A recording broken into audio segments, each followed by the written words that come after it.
ಒಳಗೆ ಹೋದ. ಬುದ್ಧಿವಂತ ಅರ್ಜುನ, ಎಲ್ಲ ಗೊತ್ತವನಿಗೆ. ಸ್ವಾಮಿ ಮಲಗಿದ್ದಾನೆ, ಎಬ್ಬಿಸಬಾರದು. ಅವನು ಎದ್ದ ಮೇಲೆ ಅವನ ದರ್ಶನ ನಮಗೆ ಆಗಬೇಕು. ಆದ್ರಿಂದ ಪರಮಾತ್ಮ ಎದ್ದ ಕೂಡಲೇ ನಮಗೆ ಅವನ ದೃಷ್ಟಿ ನನ್ನ ಮೇಲೆ ಬೀಳೋ ಹಾಗೆ ಆಗಲಿ ಅಂತ ಹೇಳಿ ಪರಮಾತ್ಮನ ಎಬ್ಬಿಸ್ತೇನೆ. ಕೈ ಜೋಡಿಸಿಕೊಂಡು ಪರಮಾತ್ಮನ ಪಾದ ಪ್ರದೇಶದಲ್ಲಿ ಚರಣ ಸೀಮೆಯಲ್ಲಿ ಕೈ ಜೋಡಿಸ್ಕೊಂಡು ನಿಂತ್ಕೊಂಡ ಅಂತ. ಎದ್ಕೊಂಡೆ ಕಾಣಲಿ ಅಂತ. ನಿದ್ರಾಭಂಗ ಮಾಡಬಾರ್ದು ಅಂತ. ನಿದ್ರಾಭಂಗ ಕಥಾಚ್ಛೇದ ದಂಪತ್ಯೋ ಪ್ರೀತಿಖಂಡನಂ ಶಿಶು ಮಾತೃ ವಿಭೇದಶ್ಚ ಮಹಾಪಾಪಕರಂ ಸ್ಮೃತಂ ಅಂತ. ನಿದ್ರಾಭಂಗ ಅಂತ. ಯಾರು ನಿದ್ದೆ ಮಾಡ್ತಾ ಇದ್ರೆ ಅವರ ನಿದ್ದೆಗೆ ತೊಂದರೆ ಉಂಟು ಮಾಡಬಾರದು ಅಂತ. ಆ ನಿದ್ರಾ ಸುಖ ಬ್ರಹ್ಮಾನಂದಕ್ಕೆ ಸ್ವಲ್ಪ ಕಮ್ಮಿಯಾಗಿರ್ತಕ್ಕಂಥದ್ದು ಅಂತ ಹೇಳ್ತಾರೆ. ಅಂತಹ ಸುಖದಲ್ಲಿ ಇರ್ತಕ್ಕಂಥವನ್ನ ಭಂಗ ಮಾಡಿ ಎಬ್ಬಿಸಬಾರ್ದು, ಅದು ಪಾಪ. ಕಥಾಚ್ಛೇದ, ಒಳ್ಳೆ ಕಥೆ ನಡೀತಾ ಇದೆ, ಹರಿಕಥೆ, ಅಲ್ಲಿ ಬಂದು ಗಲಾಟೆ ಎಬ್ಬಿಸೋದು, ಅವ್ರಿಗೆ ಕಥೆ ಹೇಳೋದಕ್ಕೆ ಅವಕಾಶ ಮಾಡದೇ ಇರೋದು, ಇದೆಲ್ಲ ಪಾಪಕ್ಕೆ ಕಾರಣ. ದಂಪತ್ಯೋಗ ಪ್ರೀತಿ ಖಂಡನಂ, ದಂಪತಿಗಳು ಒಳ್ಳೆ ಪ್ರೀತಿಯಿಂದ ಇದ್ರೆ ಹಚ್ಚಿಬಿಡೋದು. ಗಂಡನಿಗೆ ಹೆಂಡತಿ ಮೇಲೆ, ಹೆಂಡತಿ ಗಂಡನ ಮೇಲೆ ಹಚ್ಚಿಬಿಟ್ಟು ಅವರವ್ರು ಕಚ್ಚಾಡೋ ಹಾಗೆ ಮಾಡೋದು, ಇದು ಮಹಾಪಾಪ. ಶಿಶು ಮಾತೃ ವಿಭೇದಸ್ಯ, ತಾಯಿ ಮಕ್ಕಳಿಗೆ ಭೇದ ಮಾಡೋದು, ಇದೆಲ್ಲ ಕೂಡುದು ಅಂತ ಹೇಳಿದ್ದಾರೆ. ಅರ್ಜುನಿಗೆ ಗೊತ್ತು. ಅದನ್ನ ಕೈ ಜೋಡಿಸ್ಕೊಂಡು ಚರಣ ಪ್ರದೇಶದಲ್ಲಿ ನಿಂತ್ಕೊಂಡ. ಅರ್ಜುನ ಒಳಗೆ ಹೋದ ಕೂಡಲೇ ಕೆಲಸ ಕೆಡ್ತು ಅಂದ ಇವ. ಅಯ್ಯೋ, ನಾನು ಮುಂಚೆ ಆಗಿದ್ರೆ ಆಗೋದಿಲ್ಲ, ಆಗ್ತಾ ಇರ್ಲಿಲ್ಲ, ಬೇಗ ಒಳಗೋದ. ಈ ವಿಕಲಮತಿಯಾದ ಸ್ವಲ್ಪ ದಡ್ಡ, ಇಲ್ಲಿ ದಡ್ಡನಾಗಿರ್ತಕ್ಕಂಥ ದುರ್ಯೋಧನ ಒಳಗೋಗಿ ನೋಡ್ದ. ಅರ್ಜುನ ಕಾಲ್ಗಡೆಯಲ್ಲಿ ಕೈ ಜೋಡಿಸ್ಕೊಂಡು ನಿಂತ್ಕೊಂಡಿದ್ದ. ಸರಿಯಾಗಿದೆ ಅಂತ ತಿಳ್ಕೊಂಡು ನಾ ಎಲ್ಲಿ ಕೂತ್ಕೊಳ್ಳಿ ಅಂತ ನೋಡ್ದ. ಕೃಷ್ಣನಿಗೆ ಗೊತ್ತು ಬರ್ತಾನೆ, ಈಗ ಆಗತ್ತೆ ಅಂತ.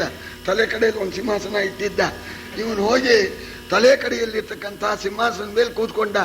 ಇಲ್ಲಿ ಕುಮಾರವ್ಯಾಸ ಬಹಳ ಬುದ್ಧಿವಂತ. ಇಲ್ಲಿ ಹೇಳಿರೋದಂತ ತಾವು ಗಮನಿಸಬೇಕು. ನಿಗಮ ಪ್ರಕಾರ ಮೌಳಿಯತ್ತಲು ಸಾರ್ದು ಮಂಡಿಸಿದ. ಯಾರ ತಲೆ ಪ್ರದೇಶದಲ್ಲಿ ಕೂತ್ಕೊಂಡ ಅಂದ್ರೆ ನಿಗಮ ಪ್ರಕಾರ ಮೌಳಿಯ ವೇದ ಶಿರೋಮಣಿ. ವೇದದಲ್ಲಿ ಏನು ಹೇಳಿದೆ? ವಿರಾಟ್ ಸ್ವರೂಪನ ಪರಮಾತ್ಮನ ವರ್ಣನೆ ಮಾಡುವ ಸಂದರ್ಭದಲ್ಲಿ ಪರಮಾತ್ಮನ ಆ ಶಿರಸ್ಸು ಇದೆಯಲ್ಲ, ಅದು ಪರಮಾತ್ಮನ ಆ ಶಿರಸ್ಸೇನೆ ಆಕಾಶ. ನಾಭ್ಯಾಸೀದಂತರಿಕ್ಷಂ ಶ್ರೀಷ್ಣೋದ್ಯೌ ಸಮವರ್ತತ ಪದ್ಭ್ಯಾಂ ಭೂಮಿ. ಪರಮಾತ್ಮನ ಪಾದಗಳು ಭೂಮಿ ಬೇಕು ಎಂಬತಕ್ಕಂಥ ಪಾರ್ಥ ಪಾದ ಪ್ರದೇಶವನ್ನು ಹೇಳಿದ.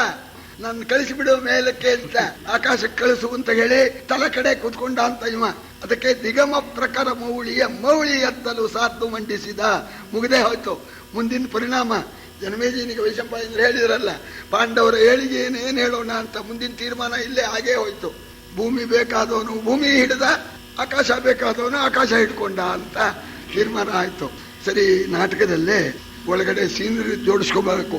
ಆ ಜೋಡಿಸ್ಕೊಳ್ಳೋವರಿಗೂ ತೆರೆ ಹಾಕಿರ್ತಾರೆ. ಯಾಕ್ರಿ ತೆಗೆಯೋದಿಲ್ಲ ಅಂದ್ರೆ ಒಳಗೆ ಜೋಡಿಸಿಲ್ರಿ, ಇನ್ನು ಸಿಂಹಾಸನ ಇದು ಎಲ್ಲ ಆಗ್ಬೇಕಲ್ಲ. ಎಲ್ಲ ಆದ್ಮೇಲೆ ರೆಡಿ ಅಂತ ಆದ್ಮೇಲೆ ಅವರು ಸೀಟಿ ಊದ್ಬಿಡ್ತಾರೆ. ಆವಾಗ ಇವ್ರು ತೆರೆ ಎತ್ತಾರೆ. ಈ ಪರಮಾತ್ಮನ ಉದ್ದೇಶ ಇದು. ಇಬ್ಬರನ್ನು ಏಕಕಾಲದಲ್ಲಿ ನೋಡಬೇಕು ಅನ್ನೋ ಉದ್ದೇಶ. ಒಂದು ನಿಂತ್ಕೊಂಡ ಪಾದ ಪ್ರದೇಶದಲ್ಲಿ, ತಲೆ ಕಡೆ ಕೂತ್ಕೊಂಡ, ಆಯ್ತು ಕೆಲಸ ಅಂತ ಪರಮಾತ್ಮ ತೆರೆ ತೆಗೆದ. ಯಾವ ತೆರೆ? ನಿದ್ದೆ ಎಂಬತಕ್ಕಂಥ ತೆರೆ. ಹರಿಯೂ ಮೈ ಮುರಿದದ್ದು ಕಂಡಾಗ ಪಾರ್ಥನ ಇರಲು ನಿಮಿಷದೊಳಸುರರಿಪು ಮೈ ಮುರಿದನು, ಉಪ್ಪವಡಿಸಿದನು. ಇದಿರಲಿ ಸುರಪತಿಯ ಸೂನುವನು ಕಂಡನು, ನಗೆಯ ಮೊನೆ ಮಿನುಗೆ ತಿರುಗಿ ನೋಡುತ್ತ ತಲೆಯ ದೆಸೆಯಲ್ಲಿ ಕುರುಕುಲೇಶನ ನತಿ ವಿಕಾರತೆ ಇರವ ಕಂಡನು. ತಿರುಗಿ ನೋಡುತ್ತ ತಲೆಯ ದೆಸೆಯಲ್ಲಿ ಕುರುಕುಲೇಶನ ನತಿ ವಿಕಾರತೆ ಇರವ ಕಂಡನು. ಇದೇನಿದೇನೆಂದು ಅಸುರರಿಪು ನುಡಿದ. ನೋಡಿ, ನಿಮಿಷಗಳು ಅಂತ ದುರ್ಯೋಧನ ಬಂದು ಕೂತ್ಕೊಂಡು ಒಂದೇ ನಿಮಿಷಕ್ಕೆ ಎದ್ದ. ಹೇಗೆದ್ದ? ಮಲಗಿದವರು ಮೈಮೂರಿತ ಏಳುವಂತೇನೆ ಎದ್ದ. ಎದ್ದ ಕೂಡ್ಲೆ ಪಾದ ಪ್ರದೇಶದಲ್ಲಿ ಅರ್ಜುನ ನಿಂತ್ಕೊಂಡಿದ್ದು ನೋಡ್ದ. ಎದ್ದವರಿಗೆ ಕಾಲ್ ಕಡೆಯಲ್ಲಿರೋರು ಕಾಣಿಸ್ತಾರೆ ಮೊದಲು. ಅರ್ಜುನ ನೋಡಿದ ಕೂಡ್ಲೇನೆ ನಕ್ಕು ಬಿಟ್ಟ ಪರಮಾತ್ಮ ಸಂತೋಷದಿಂದ. ಯಾಕೆಂದ್ರೆ ಏನ್ ದಾಕ್ಷಿಣ್ಯಕ್ಕೆ ಏನು ಕಾರಣ ಇರಲಿಲ್ಲ, ಸದ್ಯ ನಿನ್ನ ಮುಂಚೆ ನೋಡಿದ್ನಲ್ಲ ಅನ್ನೋ ಆ ಉದ್ದೇಶದಿಂದ ಪರಮಾತ್ಮ ನಕ್ಬಿಟ್ಟಿದ್ದಾನೆ. ಸರಿ, ಏನು ಆಗಬಾರದೋ ಅದು ಆಗೋಗ್ಬಿಡ್ತು. ಸರಿ ನೋಡ್ದ, ಭಾವ ಸೇರ್ಕೊಂಡ್ಬಿಟ್ರು ಅಂತ ದುರ್ಯೋಧನಿಗೆ ಆ ಕೂಡಲೇನೆ ಮುಖ ವಿಕಾರವಾಗಿಬಿಡ್ತಂತೆ. ಇಲ್ಲಿ ಈ ಕಡೆ ಇದ್ದಾರೆ ಅಂತ ಗೊತ್ತವನಿಗೆ. ಅರ್ಜುನ ಹತ್ರ ಮಾತಾಡಲಿಲ್ಲ. ಮೆಲುನಗಿಯಿಂದ ಅರ್ಜುನನ್ನ ನೋಡಿ ಹಿಂದಕ್ಕೆ ತಿರುಗಿದ ದುರ್ಯೋಧನ. ಕೂತ್ಕೊಂಡ್ಬಿಡಿ, ಇದೇನಪ್ಪ ಇದು, ಇವತ್ತು ಸುದಿವಸ ಅಂತ ಹೇಳಿ ಪರಮಾತ್ಮ ಆ ಕೂಡಲೇ ಮಂಚದಿಂದ ಎದ್ದು ಬಿಟ್ಟು ಈಲಯವತಾಕೊಂಡು ಕುರುಭೂಪಾಲ ಪಾರ್ಥರಿಗಿತ್ತು ಲಕ್ಷ್ಮೀಲೋಲ ನುಡಿದನು ಉಭಯರಾಯರಿಗಿತ್ತ ಬರವೇನು ಹೇಳಿರೈ ಉಭಯರಾಯರಿಗಿತ್ತ ಬರವೇನು ಹೇಳಿರೈ ಬರವ ಘಟಿತವಲ ಮೇಳವೇ ಕಡುಮಾನ್ಯರೆಮ್ಮಿ ಆಲಯಕ್ಕೆ ಬರಲೇನೆನನು ಕುರುರಾಯ ನಿಂತೆಂದ. ಒಂದು ಶಿಷ್ಟ ಸಂಪ್ರದಾಯ. ಮನೆಗೆ ಬಂದವರಿಗೆ ತೃಣಾನಿ ಭೂಮಿ ರುದಕಂ ವಾಕ್ಚತುರ್ಥಿ ಚ ಸೂನೃತ ಏತಾನ್ಯಪಿ ಸತಾಂಗೇಹೆ ನೋಚ್ಛಿದ್ಯಂತೆ ಕದಾಚನ ಅಂತ. ಮನೆಗೆ ಯಾರು ಬಂದರೆ ದಯಮಾಡಿ ಸ್ವಾಮಿ ಕೂತ್ಕೊಳ್ಳಿ ಅಂತ ಚಾಪೆ ಹಾಕಿ ಒಂದು ಕೂರಿಸಿ ಯೋಗಕ್ಷೇಮ ವಿಚಾರಿಸಿಬಿಟ್ಟು ತಾಂಬೂಲ ಕೊಟ್ಟು ಆಮೇಲೆ ಯಾತಕ್ಕೆ ಬಂದ್ರಿ ಅಂತ ಕೇಳಬೇಕು. ಇದು ಸಂಪ್ರದಾಯ. ಆ ಪ್ರಕಾರವಾಗಿ ಪರಮಾತ್ಮ ಬಂಗಾರದ ತಟ್ಟೆಯಲ್ಲಿ ತಾಂಬೂಲವನ್ನು ತೆಗೆದುಕೊಂಡು ಬಂದವನು ಮೊದಲು ಅರ್ಜುನನ್ನು ನೋಡಿದ್ದಾನೆ. ಆದರೂ ಕೂಡ ಹಿರಿಯ ದುರ್ಯೋಧನ ಅಂತ ಹೇಳಿ ಕುರುಭೂಪಾದ ಪಾರ್ಥರಿಗೆ ಇತ್ತು. ನೋಡಿ, ತಾಂಬೂಲ ಕೊಡಬೇಕಾದ್ರೆ ಹಿರಿಯರಿಗೆ ಮುಂಚೆ ಕೊಡಬೇಕು. ತಾಂಬೂಲದ ಅಧಿಕಾರ ಹಿರಿಯರಿಗೆ ಅಂತ. ಸರಿ, ಮುಂದಿಂದು ಕಿರಿಯರಿಗೆ ಬರುತ್ತೆ ಮುಂದಿನ ಸಂದರ್ಭದಲ್ಲಿ. ಈ ಕುರುಭೂಪಾಲ ಪಾರ್ಥರಿಗೆ ಲಕ್ಷ್ಮೀಲೋಲ ತಾಂಬೂಲ ಕೊಟ್ಟು ಒಂದು ಮಾತಾಡಿದ, ನುಡಿದನು ಉಭಯರಾಯರಿಗೆ ಇತ್ತ ಪರವೇನು. ನೋಡ್ಬೇಕೆ ಕೃಷ್ಣಂದು ತಮಾಷೆ ಏನು, ಇಬ್ಬರು ರಾಜರು ಕೂಡ ಒಟ್ಟಿಗೆ ಬಂದ್ಬಿಟ್ಟಿದ್ದೀರಲ್ಲ ಅಂತಂದ. ಇದು ಅರ್ಥವಾಯ್ತು, ಅರ್ಜುನಿಗೂ ಅರ್ಥವಾಯ್ತು, ದುರ್ಯೋಧನಿಗೂ ಅರ್ಥವಾಯ್ತು. ಉಭಯರಾಯರಿಗೆ, ಯಾರ ರಾಜರೀಗ? ದುರ್ಯೋಧನ ರಾಜ ವಾಸ್ತವೇ, ಪಾಂಡವ ರಾಜ್ಯನೂ ತಗೊಂಡಿದ್ದಾನೆ. ಧರ್ಮರಾಜನೇ ರಾಜನಲ್ಲ, ಪಾಪ ಕಾಡಿಂದ ಬಂದವರು. ಈ ಧರ್ಮರಾಜನ್ ತಮ್ಮನ್ನ ಉಭಯರಾಯರಿಗೆ ಅಂತ ಹೇಳ್ತಾ ಇದ್ದಾನೆ. ಏನು ಅಭಿಪ್ರಾಯ? ಜಿಲ್ಲಾಧಿಕಾರಿಗಳು ಸರಿ, ಅವರನ್ನು ವರ್ಗಾಗಿಬಿಟ್ಟಿದೆ. ಇನ್ನೊಬ್ರು ಬರ್ತಾರೆ, ಇಬ್ರು ಜಿಲ್ಲಾಧಿಕಾರಿಗಳೇ, ಇಬ್ರಿಗೂ ಹೆಸರು ಜಿಲ್ಲಾಧಿಕಾರಿಗಳೇ ಅಂತ. ಹಾಗೆ ಚಾರ್ಜ್ ಕೊಡೋ ಒಬ್ಬ ರಾಜ, ಮುಂದೆ ಚಾರ್ಜ್ ತಗೊಳ್ಳೋ ಒಬ್ಬ ರಾಜ. ಇಬ್ಬರು ರಾಜರು ಕೂಡ ಈ ಕಡೆ ಬಂದಿದ್ದೀರಲ್ಲ, ಏನು ಕಾರಣ ಅಂತ ಆ ಅಭಿಪ್ರಾಯ ಬರೋ ಹಾಗೆ ಉಭಯರಾಯರಿಗೆ ಇತ್ತ ಬರವೇನು ಅಂತ ಹೇಳಿ ಇನ್ನೊಂದು ಮಾತು ಹೇಳಿದ. ಯಾವಾಗಲೂ ಕೂಡ ಕೃಷ್ಣನ್ನ ಗೋಪಾಲಕ, ದನ ಕಾಯೋನು, ಹಾಗೆ ಹೀಗೆ ಅಂತ ಹಂಗಿಸ್ತಕ್ಕಂಥವನು. ಅದಕ್ಕೋಸ್ಕರ ಒಂದು ಡೋಸ್ ಕೊಡ್ತಾ ಇದ್ದಾನೆ. ಸರಿ, ಅರ್ಜುನ ತಂಗಿ ಗಂಡ ಮಾವನ ಮನೆ ಆಗಾಗ್ಗೆ ಬರೋದುಂಟು. ಆದರೆ ತಾವು ಮಹಾನುಭಾವರು, ಕಡುಮಾನ್ಯರು, ಮಹಾಗೌರವಶಾಲಿಗಳು, ಈ ತಾವು ಬಂದ್ಬಿಟ್ಟಿರೋದು ಅಘಟಿತ, ಸಂದರ್ಭವೇ ಇಲ್ಲ. ನೀವು ಬಂದಿದ್ದು ತುಂಬಾ ಆಶ್ಚರ್ಯವಾಗಿದೆ, ತುಂಬಾ ಸಂತೋಷವಾಗಿದೆ. ಅಘಟಿತವಲ್ಲ ಅಂತ ನೀವು ಬರೋದೇ ಇಲ್ಲ ಅಂತ ನಾನು ಭಾವಿಸ್ತಾ ಇದ್ದೆ ಅಂತ ಹೇಳಿ ಕೇಳ್ತಾ ಇದ್ದಾನೆ. ಬರವು ಅಘಟಿತವಲ್ಲ, ಕಡುಮಾನ್ಯರಾದ ನೀವು ನಮ್ಮನೆಗೆ ಬರೋದು ಅನ್ನೋದು ಬಹಳ ಆಶ್ಚರ್ಯವಾಗಿದೆ. ಏನು ಕಾರಣ ಅಂತ ಕೇಳಿದ. ಸರಿ, ಇವರಿಗೆ ದುರ್ಯೋಧನಿಗೆ ಗೊತ್ತಾಯ್ತು, ಇದನ್ನೇ ಹಂಗಿಸ್ತಾ ಇದ್ದಾನೆ ಅಂತ ಗೊತ್ತಾಯ್ತು. ಆದರೂ ಕೂಡ ತನ್ನ ಕೆಲಸ ನಡೆಸಬೇಕಲ್ಲ, ಕಾರ್ಯಸಾಧಕ. ಅದಕ್ಕೆ ದುರ್ಯೋಧನ ಹೇಳ್ತಾನೆ, ಯಾದವರು ಕೌರವರೊಳುಂಟೆ ಭೇದವು ಆವೈತಂದರೆ ಎಮ್ಮೊಳಗಾರಲಾಘವವೇನು ನಿಮ್ಮವೋ ಆರು ಸಗರಮಗೆ ಸೋದರರ ಮನ ಕದಡಿದವು ದಾಯಾದ ವಿಷಯದಲ್ಲಿ ಸೋದರರ ಮನ ಕದಡಿದವು ಇನ್ನು ಧರಣಿಗೆ ಕಾಯ್ದುವೆವು ನಮ್ಮಿಬ್ಬರಿಗೆ ಬಲವಾಗಬೇಕೆಂದ. ಕೃಷ್ಣ, ಉಪಚಾರ ಮಾಡ್ತಾ ಇದೀಯ. ಓ ಮನೆಗೆ ಬಂದಿದ್ದೇನೆ, ಆಶ್ಚರ್ಯ ಬರೋ ಸಂಭವವೇ ಇಲ್ಲ ಅಂತ. ಇದುವರೆಗೆ ಅಂತಹ ಸಂದರ್ಭ ಇರಲಿಲ್ಲ, ಬರಲಿಲ್ಲ. ಬರಬಾರ್ದು ಅಂತ ಏನು ಉದ್ದೇಶ ಇರಲಿಲ್ಲ ಅಂತ ಹೇಳ್ತಾ ಇದ್ದಾನೆ. ಮನೆಗೆ ಬರಬಾರ್ದು ಅಂತೇನಿಲ್ಲ, ಅಂತಹ ಸಂದರ್ಭ ಇರಲಿಲ್ಲ, ಬರಲಿಲ್ಲ.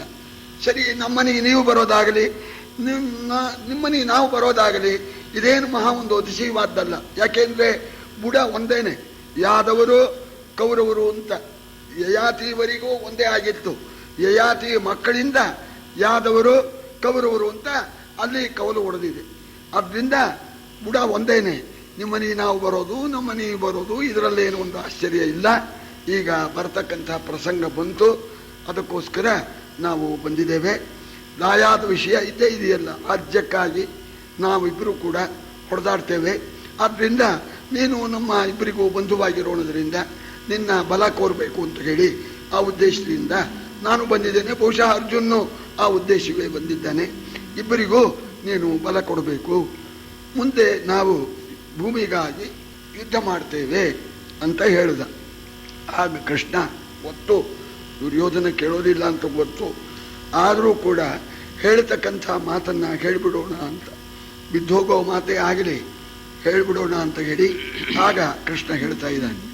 ಕೌರವೇಶ್ವರ ಕೇಳು, ಧರಣಿ ನಾರಿಯನಿಬರಿಗೊಕ್ಕತನವಿದ್ದು ಆರ ಮೆಚ್ಚಿದಳು, ಆರ ಸಂಗಡ ಉರಿಯ ಹಾಯಿದಳು. ಹೂರಿ ಮಮಕಾರದಲ್ಲಿ ನೃಪರು ವಿಚಾರಿಸದೆ ಧರೆಯಮ್ಮದೆಂದೇ ನಾರಕದ ಸಾಮ್ರಾಜ್ಯ ಕೈದುವರು ಕೌರವೇಶ್ವರ.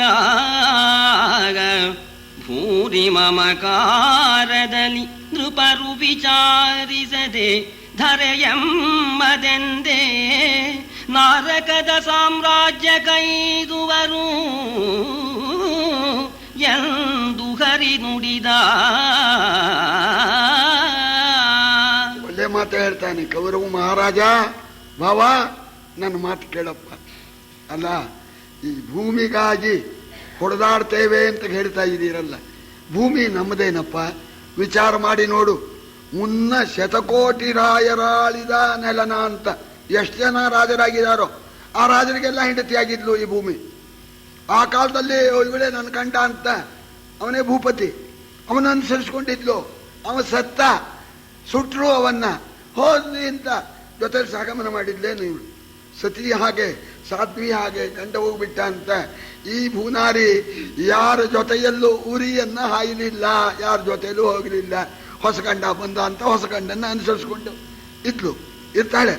ಇಂಥ ಭೂಮಿನ ನಂದು ಅಂತ, ನಮ್ದು ಅಲ್ಲೇ ಇಲ್ಲ, ನಮಗೆ ಸಂಬಂಧವೇ ಇಲ್ಲ.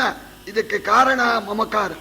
ನಂದು ಅಂತನ್ನೋದು ಆ ಮಮಕಾರದಿಂದ ಈ ಭೂಮಿಯನ್ನ ನಂದು ಅಂತ ಮಾಡಿಕೊಂಡು ವಿವೇಕಶಾಲಿಗಳಲ್ಲದೆ ಇರತಕ್ಕಂಥ ರಾಜರು ಮಾಡಬಾರದ ಮಾಡುವ ಪಾಪಗಳನ್ನೆಲ್ಲ ಮಾಡಿ ನರಕಕ್ಕೆ ಹೋಗ್ತಾರಲ್ಲ ಅನ್ನೋದು ಆಶ್ಚರ್ಯವಾಗಿದೆ. ದುರ್ಯೋಧನ, ಈ ಭೂಮಿ ಇವಳು ಸಾಧ್ವಿ ಧರ್ಮದವಳು ಅಲ್ಲಪ್ಪ, ಈ ಭೂಮಿಗಾಗಿ ಬಡಿದಾಡ್ತೇವೆ ಅಂತ ಹೇಳ್ತಾ ಇದ್ದೀರಲ್ಲೋ, ಬೇಡಪ್ಪ, ಈ ಭೂಮಿ ಯಾರದ್ದೂ ಅಲ್ಲ, ನಾವಿರೋವರಿಗೆ ನಮ್ಮದು, ಹೋದ್ಮೇಲೆ ಹೋಯ್ತು ಅಂತ ಹೇಳಿ ಸಮಾಧಾನ ಹೇಳಿದ. ಆದರೆ ದುರ್ಯೋಧನ ಅವನು ಲೋಭಿ, ದುರಾಶೆಯಿಂದ ಕೂಡಿದವನು, ಅವನು ಒಪ್ಪಲಿಲ್ಲ ಅಂತ ಈ ಸಂದರ್ಭಕ್ಕೊಂದು ಜ್ಞಾಪಕ ಬರುತ್ತೆ. ಸಿಂಧುಲ ಅಂತ ಒಬ್ಬ ಮಹಾರಾಜ, ತುಂಬ ವಯಸ್ಸಾಗಿತ್ತು, ಕಾಯಿಲೆ ಆಯಿತು, ಸಾಯ್ತಕ್ಕಂಥ ಸ್ಥಿತಿ ಬಂತು. ಅವನ ಮಗ 5 ವರ್ಷದವನು, ಭೋಜಕುಮಾರ ಅಂತ ಅವನಿಗೆ ಹೆಸರು. ಯೋಚನೆ ಮಾಡಿದ, ತಮ್ಮ ಒಳ್ಳೆ ಬಲಿಷ್ಠನಾಗಿದ್ದ. ಈಗ ಮಗನಿಗೆ ಪಟ್ಟಾಭಿಷೇಕ ಮಾಡಿದರೆ ತಮ್ಮ ಕೋಪದಿಂದ ಮಗನ್ನ ಕೊಂದು ಬಿಡ್ತಾನೆ ಅಂತ ಹೇಳಿ ಒಂದು ಬುದ್ಧಿವಂತಿಕೆ ಮಾಡಿದ. ಮುಂಜಾನೆ ಕರೆದು, ತಮ್ಮ ನನ್ನ ಕಥೆ ಪೂರೈಸ್ತಪ್ಪ, ನಾ ಹೋಗಿ ಬರ್ತೇನೆ, ನಿನ್ನ ಮಗನಂತೆ ನನ್ನ ಮಗನ್ನು ನೀನು ಭಾವಿಸಿ ಕಾಪಾಡಪ್ಪ, ಅವನು ಮುಂದಕ್ಕೆ ತಗೊಂಡು ಬಾಪ ಅಂದಾಗ, ಆಗಲಿ ಅಣ್ಣಯ್ಯ, ನೀನು ಯೋಚನೆ ಮಾಡಬೇಡ, ನಾನು ನೋಡ್ಕೊಳ್ತೀನಿ ಅಂತಂದುಬಿಟ್ಟ. ಸರಿ, ಅವನ ಕಾಲ ಆಯಿತು. ಸಿಂಧುಲ ಮಹಾರಾಜ ಹೊರಟೋಗ್ಬಿಟ್ಟ. ಆಮೇಲೆ 2 ಮಕ್ಕಳನ್ನು, ಅವನಿಗೂ ಒಬ್ಬ ಮಗ, ಮುಂಜಾನಿಗೂ ಒಬ್ಬ ಮಗ, ಸಿಂಧುಲ ರಾಜನ ಮಗ ಭೋಜ ಅಂತ, ಇಬ್ಬರನ್ನು ಕಾಪಾಡ್ತಾ ಇದ್ದಾನೆ. ಹೀಗೆ ಇರ್ತಕ್ಕ ಸಂದರ್ಭದಲ್ಲಿ ಒಂದು ದಿವಸ ಅರಮನೆಗೆ ಒಬ್ಬ ಸಿದ್ಧ ಪುರುಷ ಬಂದಾಗ ಈ ಮುಂಜ ಸಮುದ್ರಿಕಾಶಾಸ್ತ್ರ ತಿಳಿದವನು ಮಗನ ಕೈ ನೋಡಿ ಸ್ವಲ್ಪ ಹುಡುಗ ಹೇಗಿದ್ದಾನೆ, ಸ್ವಲ್ಪ ಇವನ ಅದೃಷ್ಟ ಹೇಗೆ ನೋಡಿ ಅಂತಂದಾಗ ಆ ಸಿದ್ಧ ಪುರುಷ ನೋಡಿ ಏನು ಏನಿಲ್ಲಲ್ಲ ಅಂದ. ಏನು ಸ್ವಾಮಿ ಹೇಳಿ, ಏನು ಹೇಳೋದು, ಏನೂ ಇಲ್ಲ, ಮಣ್ಣು ಏನೂ ಇಲ್ಲ ಅಂದ. ಆವಾಗ ಭೋಜಕುಮಾರ ಅಲ್ಲೇ ಇದ್ದ. ಆ ಯೋಗಿಗಳನ್ನು ನೋಡಿ ನಮಸ್ಕಾರ ಮಾಡಿ ಸ್ವಲ್ಪ ನನ್ನ ಕೈ ನೋಡಿ ಅಂತ ಕೈ ತೋರಿಸಿದ. ಕೈ ತೋರಿಸೋಣ, ಆ ಯೋಗಿ ಗೊತ್ತಾಗ್ಬಿಡ್ತು. 50 ವರ್ಷಾಡಿ ಪಂಚಮಾಸಾದಿನತ್ರಯಂ ಭೋಜರಾಜೇನ ಭೋಕ್ತವ್ಯೋ ಸಗೌಡೋ ದಕ್ಷಿಣಾಪಥಃ ಅಂತ. 50 ಒಂದು 55 ವರ್ಷ, ಪಂಚಮಾಸ 5 ತಿಂಗಳು 3 ದಿವಸ ಕಾಲ ಈ ಗೌಡ ದೇಶ ದಕ್ಷಿಣ ದೇಶ ಇದನ್ನ ಆಳ್ತಾನೆ. ಮಹಾನುಭಾವ, ಸರಸ್ವತಿಗೆ ಬಹಳ ಬೆಲೆ ಕೊಡ್ತಾನೆ ಮಹಾನುಭಾವ, ಇವನು ಸರಿಯಾಗಿ ಕಾಪಾಡು ಅಂತ ಹೇಳಿಬಿಟ್ಟ. ಸರಿ ಹೊಟ್ಟೆ ಉರಿದು ಬಿಡ್ತು ಮುಂಜಾನೆಗೆ. ಜನ ಇವ ಇದ್ರೆ ನನ್ನ ಮಗನಿಗೆ ರಾಜ್ಯ ದೊರೆಯೋದಿಲ್ಲ, ಇವನ್ನ ಕೊಲ್ಲಿಸಿಬಿಡ್ಬೇಕು ಅಂತ. ಆಗ ತನ್ನ ಒಬ್ಬ ಕಟಿಕ ಅವ್ರನ್ನ ಕರೆದು ಹೀಗೆ ಇವನ್ ತಗೊಂಡೋಗಿ ಈ ಭೋಜನ ತಲೆ ಕತ್ತರಿಸಾಕ್ಬಿಡಿ ಅಂತ ಹೇಳಿಬಿಟ್ಟ.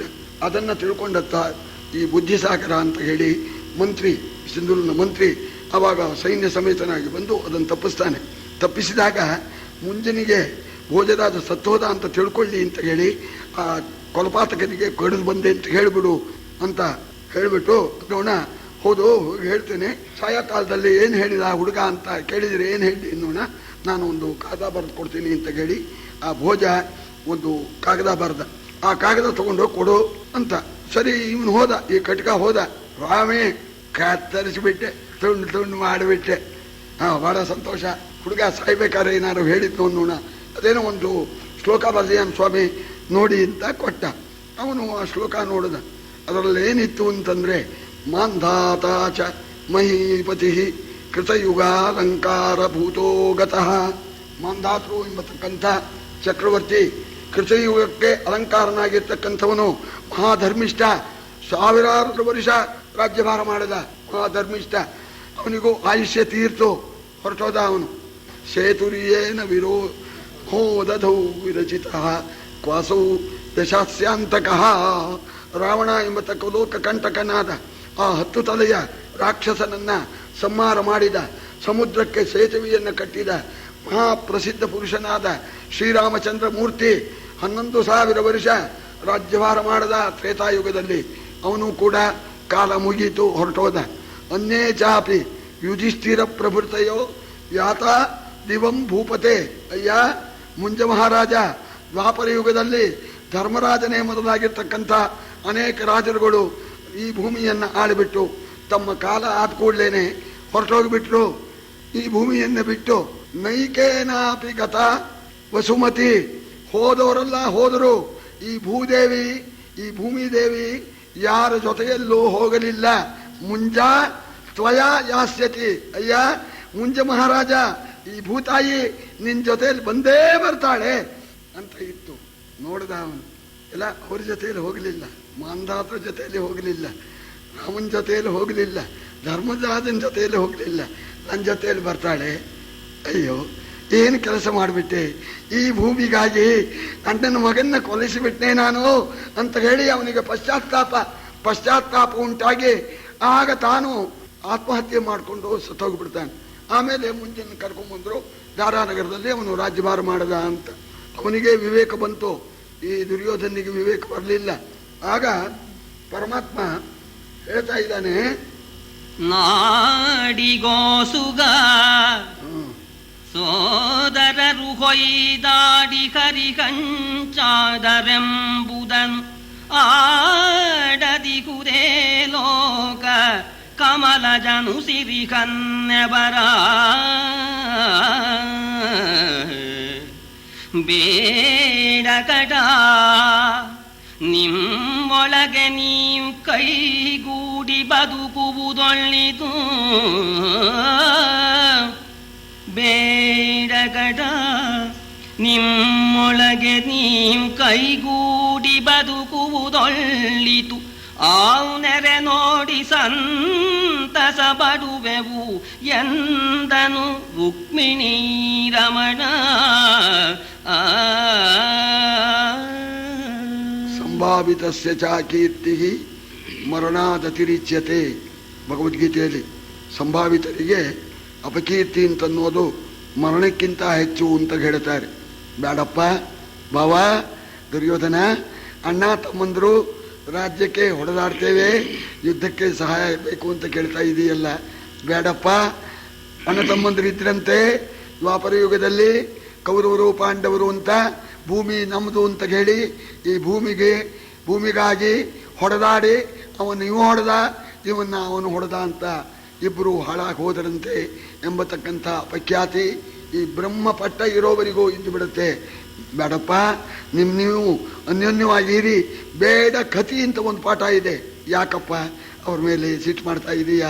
ಎಲ್ಲ ಕಳ್ಕೊಂಡಿದ್ದಾರೆ, ವನವಾಸ ಅನುಭವಿಸಿ ಖ್ಯಾತವಾಸ ಅನುಭವಿಸಿ ಬಂದಿದ್ದಾರೆ. ಅವ್ರ ಮೇಲೆ ಭಾವ ಯಾಕಪ್ಪ ಸಿಟ್ಟು ಮಾಡ್ತೀಯ?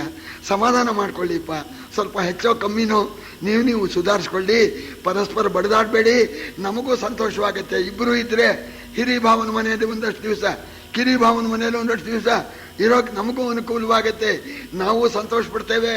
ಬೇಡಪ್ಪ ನೀವು ಬಡಿದಾಡಬೇಡಿ, ಯಾಕಪ್ಪ ಬಡಿದಾಡ್ತೀರಿ ಅಂತ ಹೇಳಿ ರುಕ್ಮಿಣೀಪತಿಯಾಗಿರ್ತಕ್ಕಂಥ ಕೃಷ್ಣ ಸಮಾಧಾನ ಹೇಳ್ತಾ ಇದ್ದಾನೆ.